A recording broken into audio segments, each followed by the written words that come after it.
আমরা খুব গর্বের সাথে বলতে পারি বর্তমান বাংলাদেশের প্রেক্ষাপটে সংস্কার ধারক এবং বাহক বিএনপি। বাস্তবতা হচ্ছে এই। সুতরাং এমন একটি বাংলাদেশ আমরা দেখেছিলাম যেখানে একদিকে ছিল ফ্যাসিবাদ এবং তার দোসরেরা, আরেকদিকে ছিল পুরো বাংলাদেশ যারা আইনের অনুশাসন চেয়েছিল, মানবাধিকার চেয়েছিল, বাক স্বাধীনতা চেয়েছিল এবং ভোটের অধিকার চেয়েছিল। তবে প্রথম 15 বছরের মতনই এই আন্দোলনেও কিন্তু মূল নেতৃত্ব দিয়েছেন বাংলাদেশের সবচেয়ে বড় এবং জনপ্রিয় রাজনৈতিক দল হিসেবে বিএনপি। যার কারণে আমরা দেখেছি 16 জুলাই গণঅভ্যুত্থানের সবচেয়ে ভাইটাল যে ফার্স্ট ডে, সেদিন কিন্তু ওয়াসিম আকরাম চট্টগ্রামের ছাত্রদের আদর্শকে ধারণ করে শহীদ হয়েছিলেন।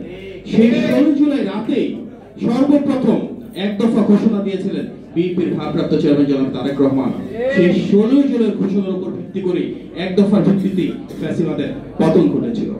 এই গণঅভ্যুত্থানে আমরা সবসময় শহীদের ত্যাগের কথা বলি, কিন্তু যদি রাজনৈতিক আদর্শ বিবেচনা করি সবচেয়ে বেশি শহীদের দল তো বিএনপি। আমাদের 422 জন নেতা কর্মী এবং পরিবারের সদস্য রয়েছেন যারা শহীদ হয়েছেন। বাংলাদেশের আর কোন রাজনৈতিক দলের এর ধারে কাছে কোনো সংখ্যা নাই। শুধুমাত্র ছাত্র রাজনীতির সাথে জড়িত যারা আমাদের ছাত্র দলের 143 জন এই গণঅভ্যুত্থানে শহীদ হয়েছে। গত 16 বছরে গুম, খুন, হামলা, মামলা, গ্রেফতার, মানবাধিকার লঙ্ঘনের প্রতিটি ক্রাইটেরিয়াতে সবচেয়ে বেশি ত্যাগ এবং সংগ্রামে ভাস্বর হয়ে এই গণঅভ্যুত্থানে বিএনপি নেতৃত্ব দিয়েছে, ঠিক যেভাবে গত 15 বছর দিয়েছিল। কিন্তু এই গণঅভ্যুত্থান কেন? এর কারণ গত 3টি নির্বাচন আমরা দেখেছি। 2014 সালে বিনা ভোটে নির্বাচন, 18 সালে নিশিরাতে নির্বাচন, 24 সালে ডামি ভোটে নির্বাচন, যার মাধ্যমে জনগণের অধিকার কেড়ে নিয়ে ধাপে ধাপে স্বৈর শাসন এবং ফ্যাসিবাদ কঠিনভাবে বাংলাদেশের মানুষের অধিকারকে কেড়ে নিয়েছে।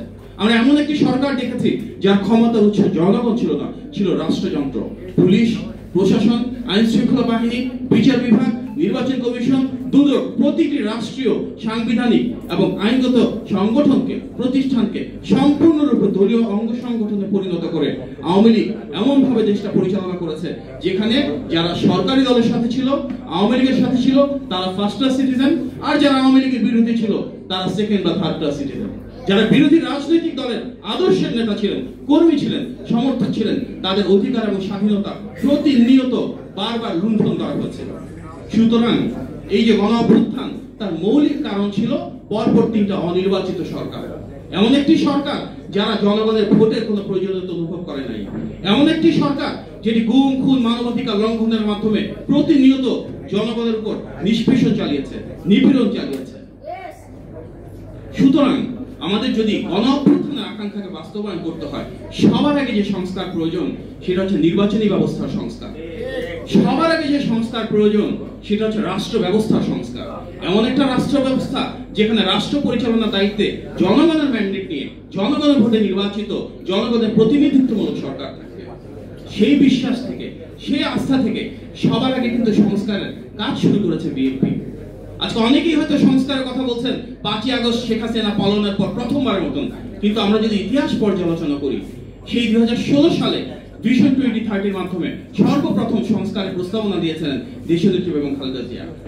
2022 সালে 27 দফা দিয়েছিলেন আমাদের ভারপ্রাপ্ত চেয়ারম্যান জনাব তারেক রহমান। 2023 সালে যে বৃহত্তর জাতীয় ঐক্যের কথা আমরা বলি, সেটি স্থাপনের মাধ্যমে কিন্তু বাংলাদেশের সকল গণতন্ত্রকামী দলকে একটা প্ল্যাটফর্মে এনে, যুগপৎ আন্দোলনের শরীক সব রাজনৈতিক দলকে এক জায়গায় এনে 31 দফা প্রণয়ন করেছিলেন আমাদের ভারপ্রাপ্ত চেয়ারম্যান জনাব তারেক রহমান। সুতরাং সংস্কারের কথা বলি, জাতীয় ঐক্যের কথা বলি, রাষ্ট্র পরিচালনার পরিবর্তনের কথা বলি, প্রত্যেকটা ভিত্তি তো বিএনপির কাজ।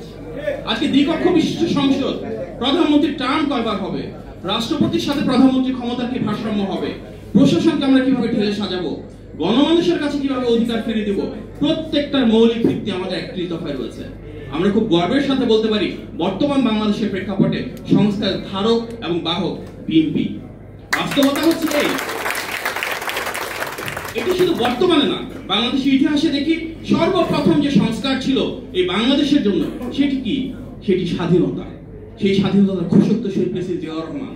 সবচেয়ে বড় সংস্কার স্বাধীন বাংলাদেশে ছিল সার্বভৌমত্ব প্রতিষ্ঠা, গণতন্ত্র শুরু।